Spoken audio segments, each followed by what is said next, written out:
Hi dear, welcome to Sahara media. ഇന്നത്തെ നമ്മുടെ recipe നല്ലൊരു അടിപൊളി ബിരിയാണിയാണ്. അപ്പോൾ ഇക്കാൻ്റെ റെസിപ്പിയാണ് കേട്ടോ. അപ്പോൾ എല്ലാവരും കാണാൻ മറക്കരുത്. അപ്പോൾ അതിന് വേണ്ടിയിട്ട് ഇവിടെ എടുത്തു വെച്ചത് ഇൻഗ്രീഡിയൻസ് ഒന്ന് ഞാൻ പരിചയപ്പെടുത്തി തരാം. അപ്പോൾ കുറച്ച് പച്ചമുളക് നെറ്റി അറുത്ത് വെച്ചിട്ടുണ്ട്. ഒരു 5 വലിയ ഉള്ളി തൊലി കളഞ്ഞ് വെച്ചതാണ്. 500 ഡാൽഡ, 2 ലെമൺ, ഉപ്പ്, 6 kg ഒരു 200-ൻ്റെ ടിന്നാണ് വാങ്ങിച്ചത്. പിന്നെ ഇത് ചിക്കനാണ്, ചിക്കൻ പൊരിച്ചെടുക്കാൻ വേണ്ടി വെച്ചതാണ്.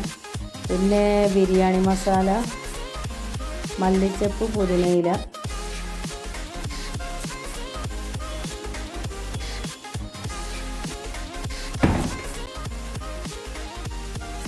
പിന്നെ ഇത് 1 കിലോ ബീഫ് ചെറുതായിട്ട് കട്ട് ചെയ്ത് കഴുകി വൃത്തിയാക്കി വെച്ചതാണ്.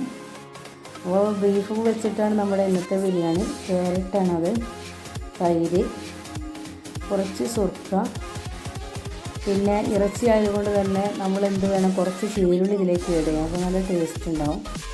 അല്ലെങ്കിൽ വെളുത്തുള്ളി തന്നെ മാത്രം മതി. അപ്പോൾ ഒരു 4-5 ചീരുള്ളി ഉണ്ട്, കുറച്ച് വെളുത്തുള്ളി ഉണ്ട്.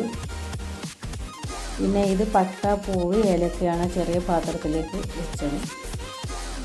അപ്പോൾ ആദ്യമായിട്ട് തന്നെ നമുക്ക് നമ്മുടെ ഇറച്ചി ഒന്ന് 4 വിസിലടിക്കാം.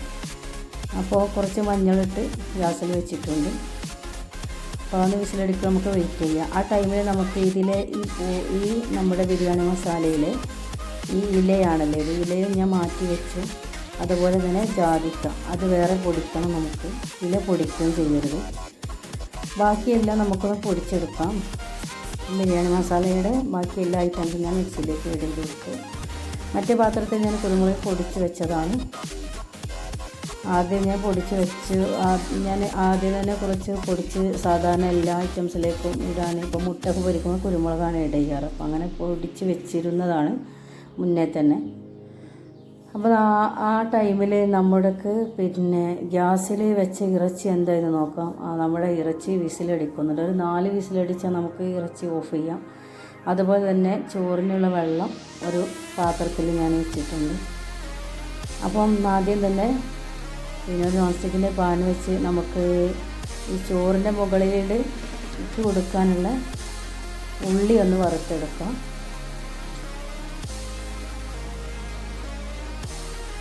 ഉള്ളി ഒന്ന് ഇളക്കി കൊടുക്കുകയാണ്. ഒക്കെ ഇപ്പോൾ തന്നെയാണ് ചെയ്യുന്നത് കേട്ടോ, ഞാൻ പറയുന്നുള്ളൂ. ഇക്കയുടെ ബിരിയാണി ഭയങ്കര ടേസ്റ്റ്. അപ്പം വെള്ളത്തിലേക്ക് കുറച്ച് പട്ട ഇട്ടു, പൂവിട്ടു, ഉപ്പ് കുറച്ച് ആഡ് ചെയ്യേണ്ടതുണ്ട്, കുറച്ച് ഏലക്ക ഇട്ടു. വെള്ളം ഏകദേശം തിളച്ച് വരാനായിട്ടുണ്ട്. അതുപോലെ ക്യാരറ്റ് ചെറുതായിട്ട് അരിഞ്ഞതാണ്. അവിടെ ക്യാരറ്റ് എടുത്ത് വെച്ചിരുന്നത് ഇതിലേക്ക് ഇടാനാണ്. അപ്പോൾ ഉള്ളി ഏകദേശം ഇവിടെ ഒരു ഗ്രേ കളറായി വന്നിട്ടുണ്ട്. ആ സമയത്ത് നമുക്ക് നമ്മുടെ അണ്ടിപ്പരിപ്പ്, മുന്തിരിയൊക്കെ ഇതിലേക്ക് ഇട്ട് കൊടുക്കാം. അപ്പം ഇത് ഒന്ന് കളറ് മാറി വരണം. മുന്തിരി ഒന്ന് പൊങ്ങി വരും വേണം, അണ്ടി ഒന്ന് വറവാൻ വേണം. അപ്പോൾ അത് റെഡിയായി നമ്മൾ ഗ്യാസിൽ നിന്ന് മാറ്റിയിട്ടുണ്ട്. ഇനി നമുക്ക് എന്താണ് ഈ പാത്രം വെച്ചതെന്ന് വെച്ചാൽ, നമുക്ക് മസാല ചോറ് ആവുമ്പോഴേക്കും നമുക്ക് എന്ത് ചെയ്യണം, നമ്മുടെ മസാല റെഡിയാക്കുള്ള പാത്രമാണിത്. അതിലേക്ക് കുറച്ച് നെയ്യ് ഒഴിച്ചു കൊടുക്കുക. ഡാൽഡയാണ് മേടിക്കുന്നത്. അതുപോലെ ഡാൽഡ ഇല്ലാത്തവർക്ക് ഓയിലായാലും കുഴപ്പമില്ല, കുറച്ച് ടേസ്റ്റ് വ്യത്യാസം ഉണ്ടാവുന്നുള്ളൂ. ഇത്രയും കൂടുതൽ ഡാൽഡ വേണ്ട കേട്ടോ. 500 അപ്പം അങ്ങനെ കൊണ്ടുവരിപ്പിച്ച് മൊത്തത്തിൽ ഡാൽഡ ഒന്നും നമുക്കിതിന് ആവശ്യമില്ല.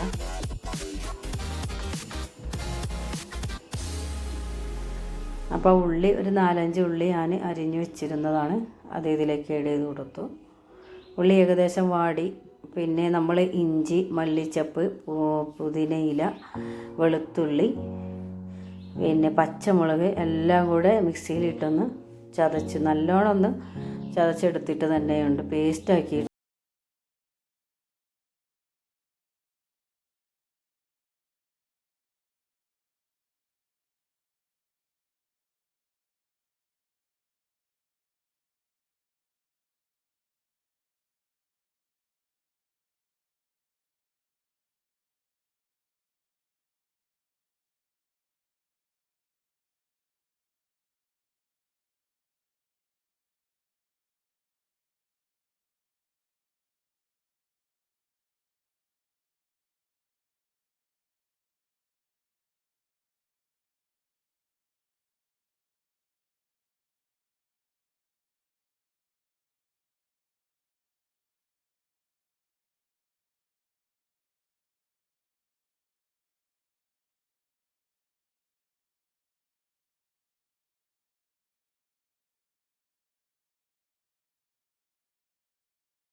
ഒരു രഹസ്യത്തിന് അതാണെന്ന് എനിക്ക് തോന്നുന്നത്. അതേപോലെ ബിരിയാണി മസാല കണ്ടില്ലേ, അത് ഇപ്പോഴാണ് ഏടി. അപ്പം അതിൻ്റെ സ്മെല്ല്, അതിൻ്റെ ടേസ്റ്റൊന്നും നഷ്ടപ്പെടില്ല. പക്ഷേ ഞാനൊക്കെ ബിരിയാണി ഉണ്ടാക്കുമ്പോൾ ഫസ്റ്റ് തന്നെ ആഡ് ചെയ്യാറാണ്. അതായിരിക്കാം നമ്മുടെ ബിരിയാണിക്ക് ടേസ്റ്റ് കുറവെന്ന് എനിക്ക് തോന്നുന്നത്. അപ്പം ഇപ്പം എല്ലാം ഇട്ട് റെഡിയാക്കി, മല്ലിച്ചപ്പ്, പുതിനയില, ബിരിയാണി മസാല അതാണ് ലാസ്റ്റ് ആഡ് ചെയ്യുന്നത്. അത് ആഡ് ചെയ്തു, നിങ്ങൾ കണ്ടു.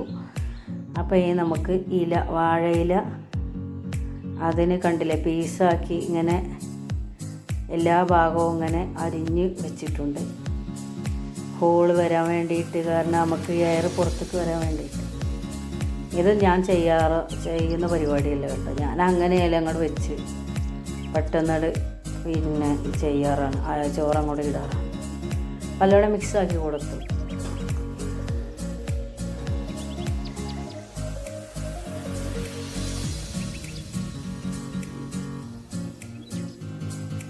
അപ്പോൾ ഇല കണ്ടില്ലേ, ഇതിൽ 2 പീസ് ചെയ്തു. അങ്ങനെയാകുമ്പോൾ അതിന് മുകളിലേക്ക് എന്താവും, എയർ നല്ലോണം അതിന് മുകളിൽ കൂടെ വരും. നമ്മളങ്ങനെ ഇങ്ങനെ അരിഞ്ഞ് അവിടെ ഇടയ്ക്കൊന്ന് ഇത് കൊടുക്കാഞ്ഞാൽ അതെങ്ങനെയായാലും പുറത്തേക്ക് ആൾ വരും. അപ്പം ഊറ്റി വെച്ച് നമ്മുടെ ചോറ് അതിലേക്ക് ഇട്ട് കൊടുക്കുകയാണ്.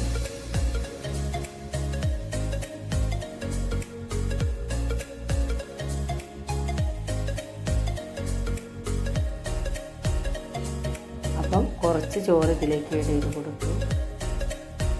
കംപ്ലീറ്റ് ആഡ് ചെയ്തിട്ടില്ല കേട്ടോ. പിന്നെ എന്താ ചെയ്യുന്ന അതിനിടയ്ക്ക് നമ്മുടെ മസാലകളില്ല, അതൊക്കെ പൊടിച്ചെടുത്തതും ഏലക്ക, പട്ടപ്പൂ കേട്ടോ. ബിരിയാണി മസാല ആദ്യം ആഡ് ചെയ്തിട്ടുണ്ട്. അതൊക്കെ ആഡ് ചെയ്ത് കൊടുത്ത് അതിന് ഇടയിൽ ഇങ്ങനെ വെച്ച് ഇട്ട് കൊടുക്കുക. നമ്മുടെ ഇല ഇടുന്ന ടൈം ഇല കണ്ടില്ലേ, ഞാൻ ആദ്യം എടുത്ത് വെച്ചിരുന്ന ഇല അതിട്ട് ഇനി ബാക്കി കൂടെ ചോറ് അതിലേക്ക് ഇട്ട് കൊടുക്കുകയാണ്. അപ്പോൾ ഇടയിൽ ഇങ്ങനെ വെച്ച് കൊടുക്കുകയാണ്.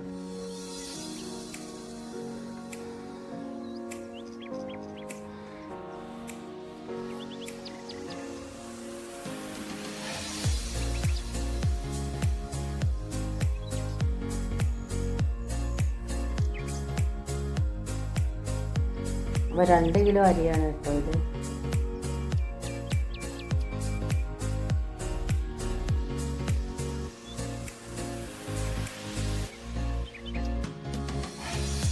അപ്പോൾ ഇതിന് ചോറ് മാറ്റി വെക്കുക. കാരണം ദമ്മിൽ കിടക്കുമ്പോൾ അങ്ങനെ പാത്രം നിറഞ്ഞ് ഇരിക്കും തോന്നി. അപ്പോൾ അങ്ങനെ 2 തവി അതിൽ നിന്ന് മാറ്റി വെച്ചതാണ്. നമുക്ക് എന്ത് ചെയ്യാം, മസാല കൂട്ടിയെടുക്കുമ്പോൾ അതിലിട്ട് വെട്ടി കൊടുത്താൽ മൊത്തത്തിൽ ബിരിയാണിക്കെല്ലാം. ഇനി ലാസ്റ്റ് ഇനിയും അതിട്ട് കൊടുക്കുകയാണ്. അതുപോലെ തന്നെ മല്ലിച്ചപ്പ്, നമ്മുടെ ഉള്ളി, അണ്ടിപ്പരിപ്പ്, മുന്തിരി,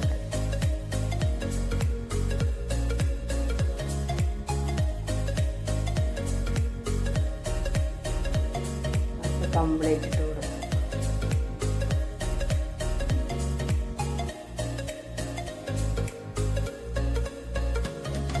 നമ്മുടെ 6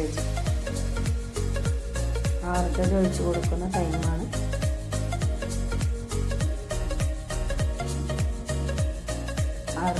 അത് തന്നെ കുറച്ച് ഒരുക്കി വെച്ചിട്ടുണ്ട്.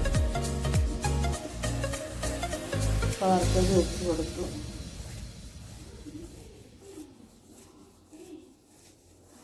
നമ്മൾ ദമ്മിലിടുകയാണ്. അപ്പോൾ ഇങ്ങനെ ഒരു കല്ല് വെച്ചിട്ട് നമ്മൾ ദമ്മിലിട്ടു.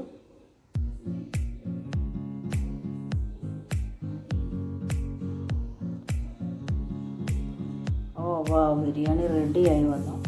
1.5 മണിക്കൂർ വരെ നമ്മൾ ദമ്മിൽ വെച്ചിട്ടുണ്ട്. നമ്മുടെ ബിരിയാണി ദമ്മ് പൊളിക്കുകയാണ്. അടപ്പ് തുറന്നു.